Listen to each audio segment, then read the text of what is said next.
don't join the military. I don't care what anybody tells you. I don't care what you've been fed. Don't join the military. The military's main job is actually to go to war and kill people. It's not to defend the United States of America. Nobody is coming to this country to take us over. We have more guns in America than we actually have people. No country would ever be stupid enough to come here to try to take us over. But I will tell you what we do as the United States of America, what our military does. We have almost 1,000 bases. And you have to ask yourself, why do we have so many military bases? Well, we have so many military bases because we are actually pretty much the thugs on the planet. We're the people that bully people. We're the people that control people. We're the people that actually instigate most of the violence and most of the destruction in the world. When you look at nuclear weapons, look at what happened in the 1940s in Japan. The 1940s in Japan, when that happened, we killed something like 250,000 people, and that was just 2 bombs. Well, our nuclear weapons today are actually anywhere from 10 to 50 times more powerful than those weapons back then. We actually have about 5,000 nuclear weapons. We have enough nuclear weapons to kill every person on this planet 4 times over. And when the military tells you that they can't be stolen, that they can't be sabotaged, that they can't misfire, that they can't do actual damage to us, they're lying to you. They absolutely can. There isn't anything that's man-made that won't deteriorate, that won't fall apart, that can't be corrupted, that can't be sabotaged, that can't be destroyed. So you have to wonder, why do we have so many nuclear weapons? We have nuclear weapons to scare the hell out of the rest of the world. That's the same reason that Russia has so many damn nuclear weapons. All nuclear weapons need to be banned. They do. The military has actually dropped about 500,000 bombs in the Middle East in the last 20 years. You have to ask yourself, why in the world have we dropped that many bombs? And if you talk to the people in the Department of Defense, they'll swear up and down that 500,000 bombs has only killed about 10 to 20,000 people. It's crap. We've killed millions and millions and millions of people with the bombs that have actually been produced and created and manufactured and actually profited the very, very rich in this country to go overseas and actually kill people who are brown, who are different, who have different religious or different social beliefs than you. But who cares? They are allowed to think different than we are. Everybody doesn't have to believe what we believe. Everybody doesn't have to do what we do. We don't go to war to defend ourselves. Even World War II is debatable.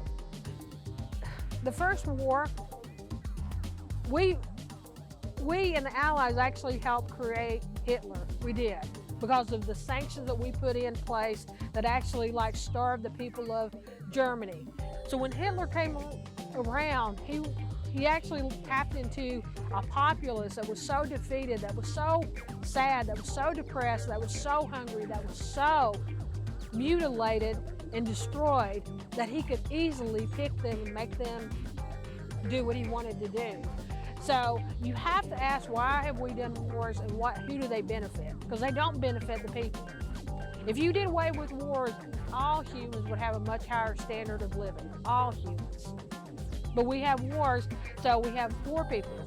There isn't any place in the world that's uninhabitable that hasn't become that way because of war. Whenever you think about Ethiopia, everybody thinks about Ethiopia and we think, well, Lord, that's a famine place. It didn't used to be a famine place. It became a famine place because of wars. And wars will absolutely destroy an environment. You know what they say about bombs? If a bomb won't kill you right away, it'll keep killing until it does kill you. And that's the truth with bombs. So whenever a bomb comes down and it kills the immediate kill, okay, those people are done. But guess what? It's going to sink into the waterway. It's going to affect the soil. It's actually, if somebody discovers it, it's going to blow them up. A bomb doesn't ever stop killing. It's just like lead. Whenever you have a hunter that goes out into the woods and they're shooting an animal, and I'm all for somebody hunting to feed their family. I have no problem with that.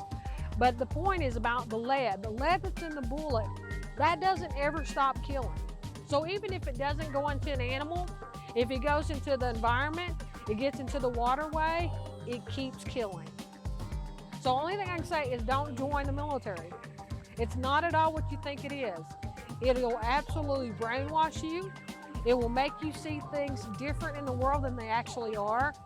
You can't buy into the fact that we're going to places to kill people unless you believe the narrative the people above you tell you. Because if you actually thought for yourself, you wouldn't necessarily think that we should be going to war with these people. Don't join the military. You're young, you have your whole world ahead of you. Don't join the military. Don't. You don't want to be brainwashed. You don't want to be told what to think, what to believe, how to behave. If you are somebody that questions the military and you're in the military, they will absolutely destroy your life. They will frame you. They will destroy you. They will make some kind of way that you will not get an honorable discharge. So what they will do is either you're going to be going to a psychiatrist who's going to actually label you as nuts, because if you're in the military and you don't absolutely gung-ho believe everything that they say, you are their enemy.